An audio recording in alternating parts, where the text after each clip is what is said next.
വരുന്നതായിരിക്കും. അതുവരെ എന്റെ കുഞ്ഞുങ്ങൾ നിങ്ങളുടെ കയ്യിൽ സുരക്ഷിതമായിരിക്കണം. അഥവാ ഞാൻ തിരിച്ചു വന്നില്ലേ, എന്റെ കുഞ്ഞുങ്ങളെ ഞാൻ പറയുന്ന രീതിക്ക് നീ സംരക്ഷിക്കണം. അത്രയും പറഞ്ഞ് അവൾ അവിടെ നിന്ന് പോകുന്നു. കുറച്ച് സമയത്തിന് ശേഷം അവളുടെ മരണ വാർത്തയാണ് അവർ കേൾക്കുന്നത്. ഈ കുഞ്ഞിന്റെ ശരീരത്തിലുള്ള ശക്തികൾ ആരും അറിയാതിരിക്കാൻ വേണ്ടിയിട്ട് നീ ഒരു കവചമുണ്ടാക്കണം. ആ കവചത്തിനുള്ളിൽ അവളുടെ ശക്തികൾ ബന്ധനസ്ഥയായിരിക്കും.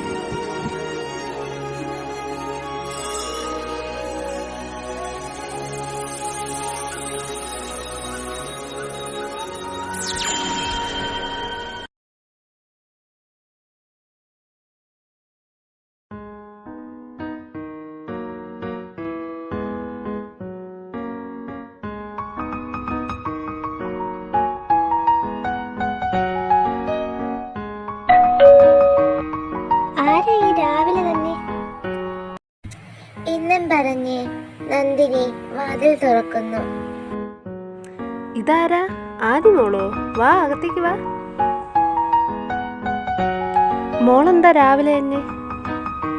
ഒന്നും പറയുന്നത് നന്ദോമേ, രാവിലെ അമ്മയുടെ മോളെ എന്നെ ഇങ്ങോട്ടേക്ക് വിളിച്ചതാ. കോളേജിൽ എന്തോ പരിപാടി ഉണ്ടെന്നും പറഞ്ഞു എന്നെ ഉറങ്ങാനും സമ്മതിച്ചില്ല. അവക്കെ ഉറക്കമില്ലാതെ എന്തോ മുറിയിൽ കിടന്ന് ചെയ്യുന്നുണ്ട്. മോളും അങ്ങോട്ട് ചെല്ല്, ഞാൻ കുടിക്കാൻ വല്ല കൊണ്ടുവരാം. ശരി അമ്മ, ഞാൻ ഒന്ന് മുകളിലോട്ട് പോയിട്ട് വരാമേ.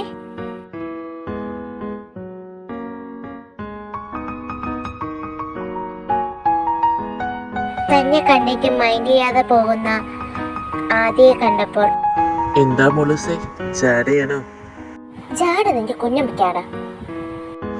ഇയാൾ തന്നെ നല്ല ദേഷ്യത്തിലാണല്ലോ.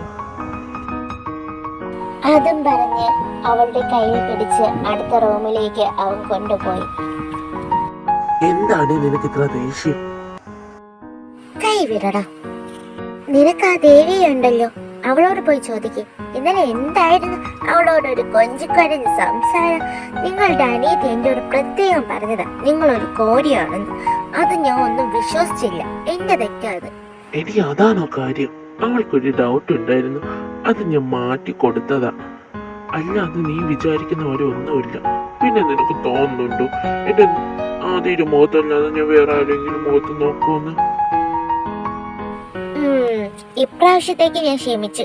ഇനി അടുത്ത പ്രാവശ്യം നീ ആ ദേവികയോട് സംസാരിക്കുന്നത് ഞാൻ കണ്ടോ, അന്ന് ഞാൻ നീ ഡിവോഴ്സ് ആവും. അതിന് നമ്മുടെ കല്യാണമൊന്നും കഴിഞ്ഞിട്ടില്ലല്ലോ ഡിവോഴ്സ് ആവാൻ. ബ്രേക്കപ്പ് ചെയ്ത് കളയുന്ന ഞാൻ പറഞ്ഞത് എന്നും പറഞ്ഞ് അവൾ ദേഷ്യത്തിൽ അവിടെ നിന്ന് പോകുന്നു. അശ്വിൻ താഴേക്കും ഇറങ്ങിപ്പോകുന്നു.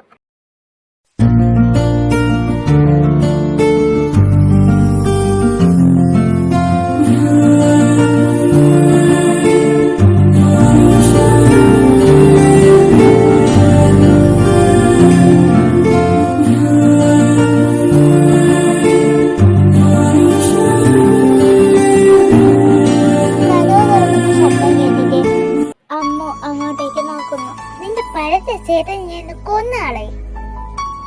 നീ ഒരു മിനിറ്റ് ഒന്ന് വെയിറ്റ് ചെയ്യണേ, ഞാൻ ഇതൊന്ന് കംപ്ലീറ്റ് ആക്കിക്കോട്ടെ. ഓ, ഒരു പഠിപ്പി വന്നിരിക്കുക.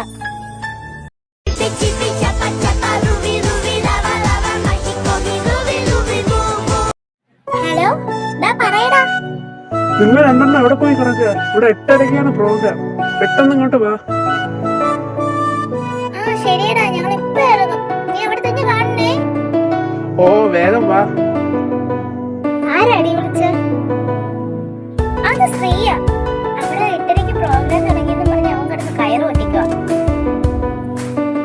നീ എന്നാ താഴെ ഇറങ്ങി വെക്കും, ഞാൻ ഇതൊക്കെ ഒന്ന് അടുക്കി വെച്ചിട്ട് പെട്ടെന്ന് വരാം. ശരിയടാ.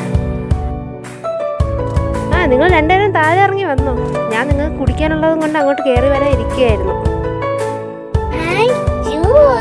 ചെറിയൊരു പ്രോഗ്രാം ഉണ്ട്, അതുകൊണ്ട് ഞാൻ പോവേണേ. ഇതൊന്നും വേണ്ട, ബൈ. കഴിച്ചിട്ട് പോവാമോ? വേണ്ടമ്മ, ഞാൻ അവിടെ നിന്ന് കഴിച്ചോളാം.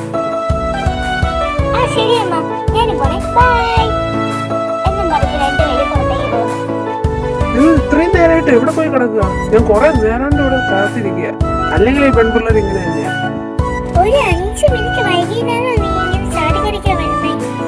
BA മൈക്രോ ബാച്ച് സ്റ്റുഡൻസ് എത്രയും പെട്ടെന്ന് ഓഡിറ്റോറിയത്തിൽ എത്തണമെന്ന് അറിയിച്ചുകൊള്ളൂ. സ്റ്റേജിലേക്ക് വാ, അവിടെ പ്രോഗ്രാം തുടങ്ങി. വേഗം വാ, നമുക്ക് പോവാം.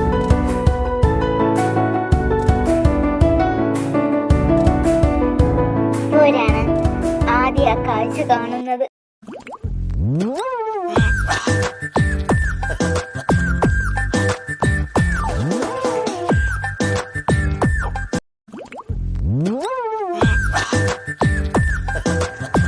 ആ ശരി, ഓഡിറ്റോറിയത്തിൽ കാണാം.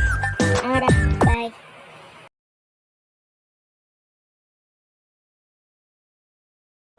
നീ വരുന്നുണ്ടോ?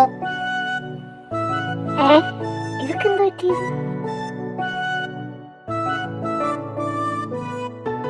അടുത്തതായി ഒരു മ്യൂസിക് ഷോയാണ് അവതരിപ്പിക്കാൻ പോകുന്നത് നമ്മുടെ ഏവരെയും പ്രിയങ്കരനായ അശ്വിനാണ്. Hi friends. എന്ന് പറഞ്ഞ് ഒരുമിപ്പിക്കും